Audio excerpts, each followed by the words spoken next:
બી તો આપણે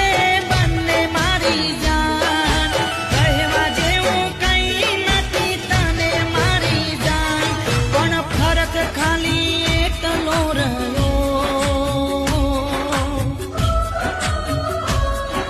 મને ખાલી તારી પડી તને બીજાની પડી